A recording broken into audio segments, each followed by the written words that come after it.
नमस्ते फ्रेंड्स।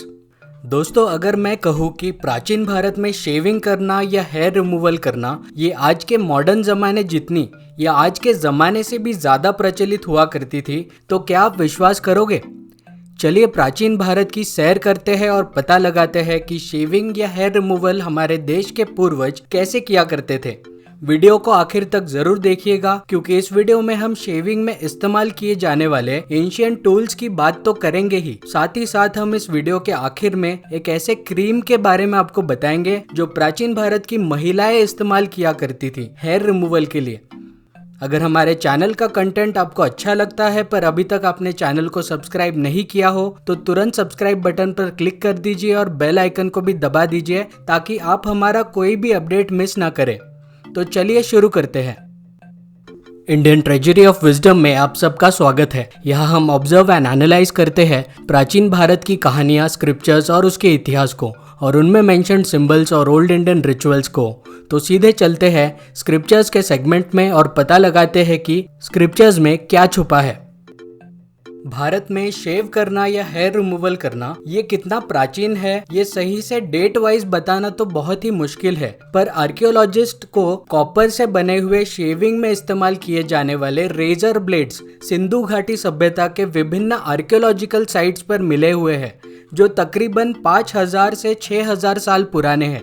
सिंधु घाटी के साइट पर से निकला हुआ ये फेमस आर्टिफैक्ट, जिसमें हमें क्लियरली दिखता है कि उस समय के लोगों की दाढ़ी और बाल की स्टाइलिंग कितनी शानदार हुआ करती थी, ये इस बात की ओर दर्शाता है कि ये रेजर्स वहाँ जो मिले हैं वो बहुत ही आधुनिक हुआ करते होंगे।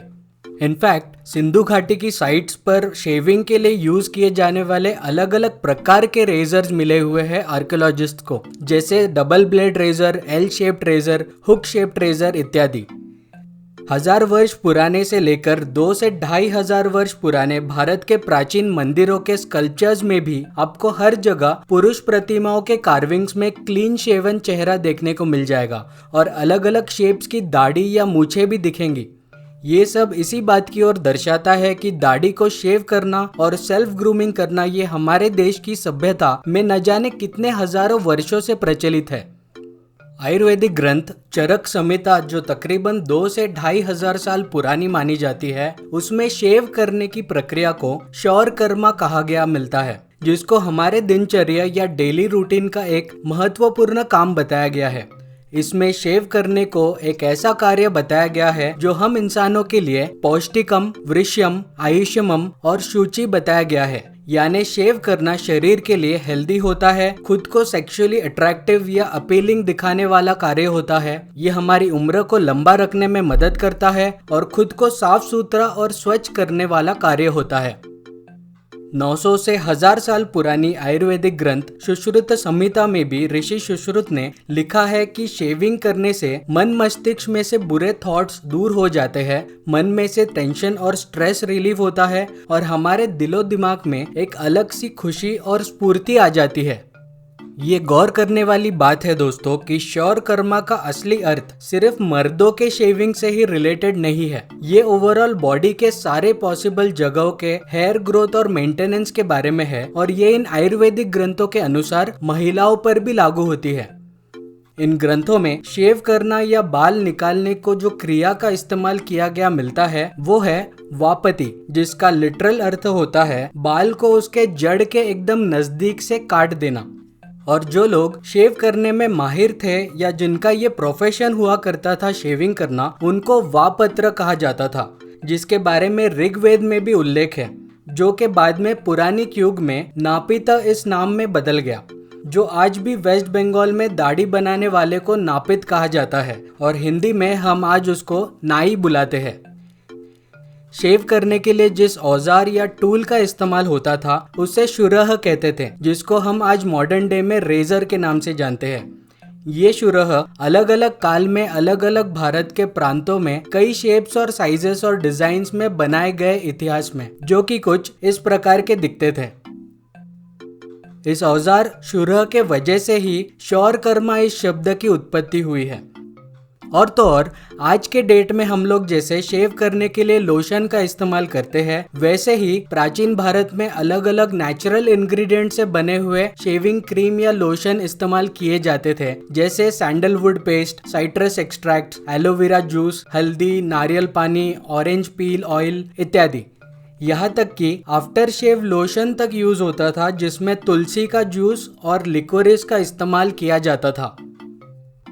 तकरीबन 2500 साल पहले कंपाइल किए गए गृह सूत्रों के ग्रंथों में ये मेंशन मिलता है हमें कि उस काल में एक इंसान के जीवन के हर महत्वपूर्ण पड़ाव पर बाल शेव किए जाते थे। जैसे बचपन में छोटे शिशु का पहला मुंडन करवाया जाता था जिसे गोडना कर्मन कहते थे, और जब कोई बालक 16 साल की उम्र का हो जाता था उसका सर भी मुंडवाया जाता और दाढ़ी भी शेव की जाती थी जिसे गोडन केशन तक कहा जाता था।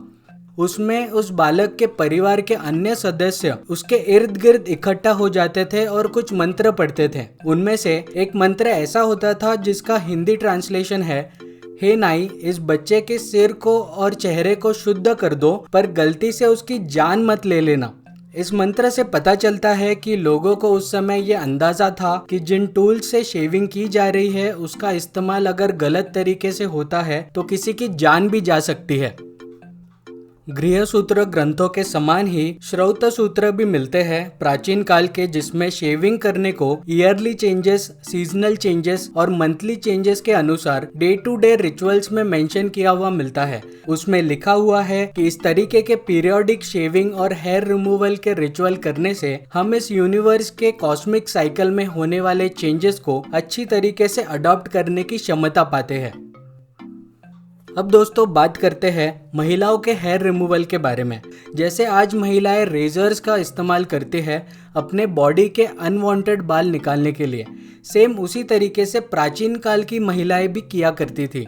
चेहरे और बाकी अनवांटेड जगहों के बालों को हटाना सजने संवरने और श्रृंगार करने के लिए अत्यंत महत्वपूर्ण माना जाता था।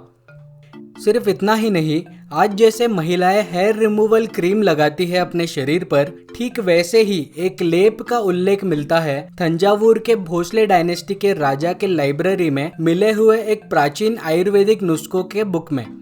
इस बुक में मेंशन्ड है कि सूखे हुए आंवले और पीपले के फल, जिसको लॉन्ग पेपर भी कहते हैं, इनको अगर कैक्टस से निकलने वाले लेटेक्स में अगर भिगो कर रखा जाए और बाद में इस मिक्सचर को जिस जगह से बाल निकालना है उस जगह लगाया जाए तो उस जगह के बाल अपने आप झड़ जाते हैं।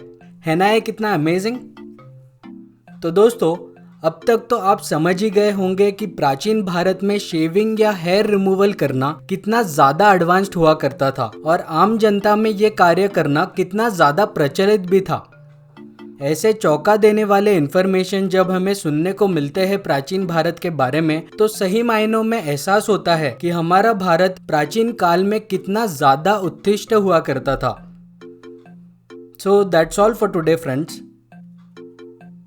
दोस्तों अगर आप इस चैनल के कंटेंट को पसंद करते हो और वीडियो टॉपिक्स के रिसर्च में मदद करना चाहते हो तो इस चैनल को फाइनेंशियली सपोर्ट करने के बारे में जरूर सोचें। वन टाइम कंट्रीब्यूट करने के लिए आप हमें गूगल पे कर सकते हो इस नंबर पे, और ये हमारा UPI ID है ITW@IDBI, जहां आप किसी भी मनी ट्रांसफरिंग ऐप से ट्रांसफर कर सकते हो। आप हमें हमारे बाकी सोशल मीडिया प्लेटफॉर्म्स जैसे फेसबुक और इंस्टाग्राम पर भी फॉलो कर सकते हो। जल्दी से कमेंट सेक्शन में जाकर हमें बताइए ये वीडियो आपको कैसा लगा। वीडियो को लाइक कर दें और ज़्यादा से ज़्यादा शेयर करें, और चैनल को अभी तक आपने सब्सक्राइब नहीं किया हो तो कर दीजिए और बेल आइकन को भी दबा दीजिए ताकि आपको रेगुलर अपडेट्स मिलते रहे। थैंक यू दोस्तों फॉर वॉचिंग एंड जल्दी मिलते हैं अगले वीडियो में।